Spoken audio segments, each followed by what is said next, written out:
It can be easy when you look at channels like mine and, other people out there on YouTube or on the internet talking about minimalism and how to declutter this and that and how to learn to live with less.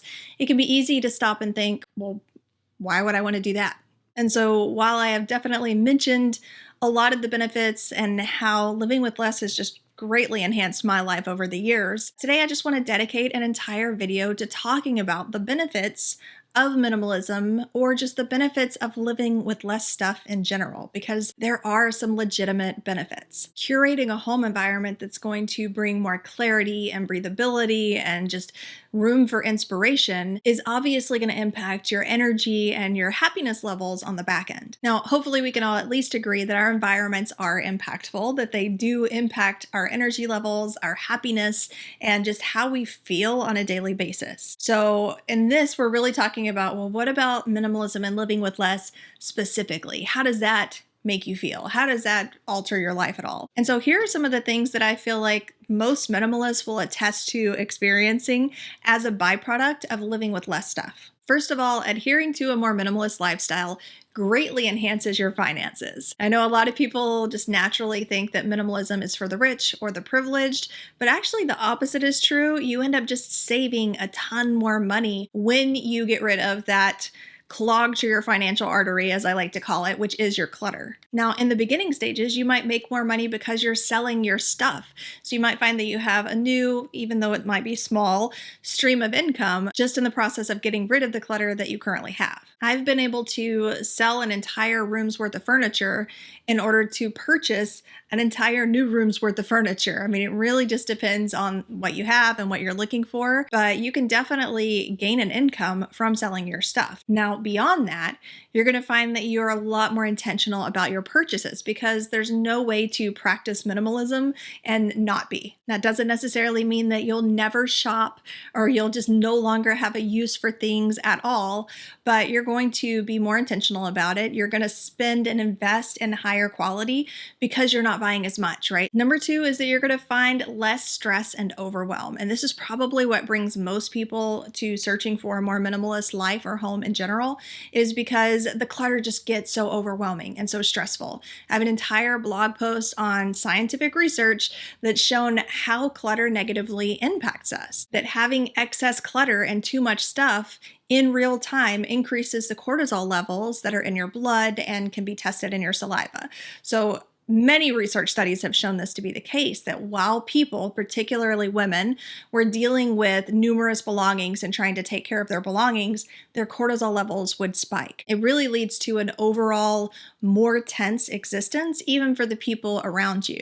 You know, it's like when one person can't find their keys or can't find the tweezers and they're getting stressed out, all of a sudden everybody around them is brought into that stress, and now people are stressed because tension is contagious. But when a home is clutter-free and people aren't randomly stubbing their toes on stuff and moving things out of the way in order to sit down and, losing stuff in piles of other stuff, the family tension just naturally seems to drop. Number three is that it makes cleaning easier, which just makes sense, right? You have less stuff to move out of the way, less stuff to dust off, less stuff in general to take care of, like piles of laundry and sinks and counters filled with dishes. I've used that meme many times that says minimalism because I hate to clean, because that's how I feel. I'm not somebody who enjoys cleaning, and minimalism is not the same thing as cleaning, which is confusing for a lot of people for some reason, but it does make the process of cleaning much easier to deal with. Less hidden dust and concealed spills that you find whenever you lift up that trinket that's been sitting on a counter and you see all the sticky liquid that's underneath it. Way less trapped moisture that can happen behind especially large pieces of clutter that you might have congregated over in a corner somewhere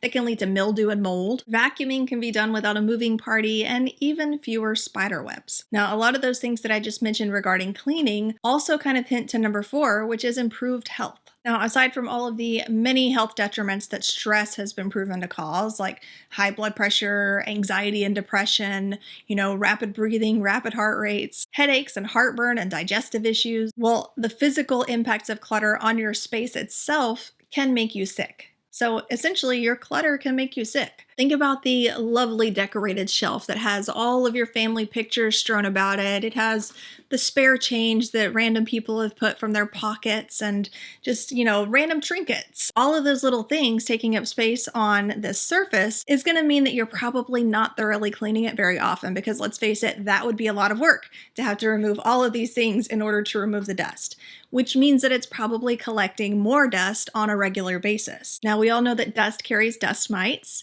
and it just leads to generally feeling bad, like difficulty breathing, allergy attacks, and even asthma attacks if you're somebody who suffers from asthma. So now consider what happens when you collect a lot of clutter in areas that are prone to be high in bacteria. So the kitchen or the bathroom, areas that might collect things like salmonella or E. coli or a variety of different bacteria and diseases that can be picked up in those types of spaces. Number 5 is that minimalism helps the environment, the one big home that we all share and where we all live. And I do think that we are starting to become more socially and eco-conscious. I know some people resist it more than others, but in general, we try to do what we can to take care of the planet, right? I personally think that the earth is a pretty cool place. Well, the long and short of it is that less clutter in our home space equals less clutter later on down the line in our landfills. Imagine that. Less junk means less junk. Practicing clutter-free living in general just helps us to become a less invasive species. So let's switch over to number 6, which is that your productivity and efficiency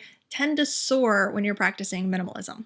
Just take a look around the room that you're in right now and try to mentally absorb each item and each belonging that you see. It might be a little bit overwhelming, but each belonging that we own takes something from us, or it requires something of us. We have to maintain it. We have to clean it.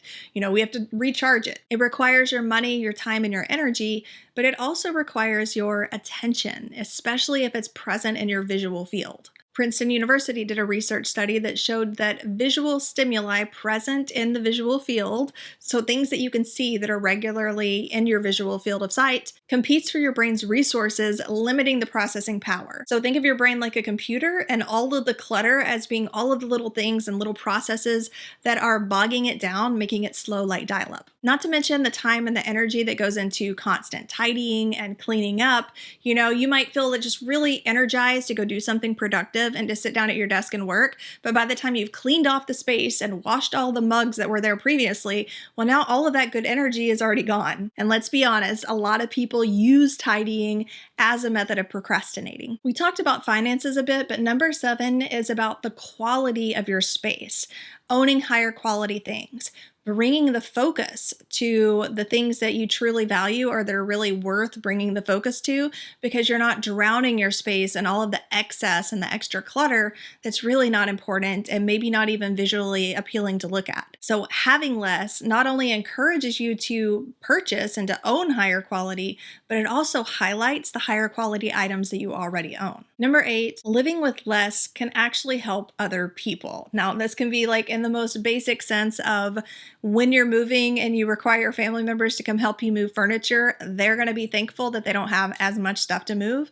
But also things like, the Swedish death cleaning that you may have heard of, where people who are retired or who are getting older start to go through all of their decades worth of belongings so that their kids aren't having to make those decisions and to go through all of that stuff. It kind of removes the burden for the future generations. So a lot of people are kind of gearing and leaning in that direction and seeing that having less stuff actually does help other people.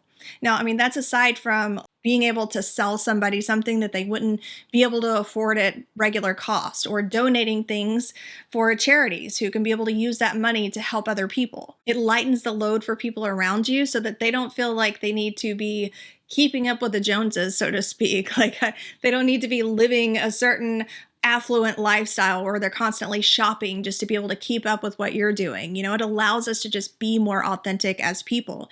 And it allows our children to see and learn from us that material things really don't make you happy, at least not in the long run and not on a deep core important level. And finally, number 9 is that there is just so much freedom that comes in living a minimalist lifestyle and learning to live with less and be happy with less. There's freedom from just that constant drive of wanting and needing more. There's freedom from all of the obligations and responsibilities to tend to pay for and maintain all of the stuff that you already have. I mean, hello, laundry day. If you don't have to spend 2 full days doing laundry, that's already a win. You've got more freedom. There's freedom in learning to enjoy right where you are and exactly what you have. So there are so many benefits and so much value in learning to live with less stuff and in learning to even practice a more minimalist lifestyle.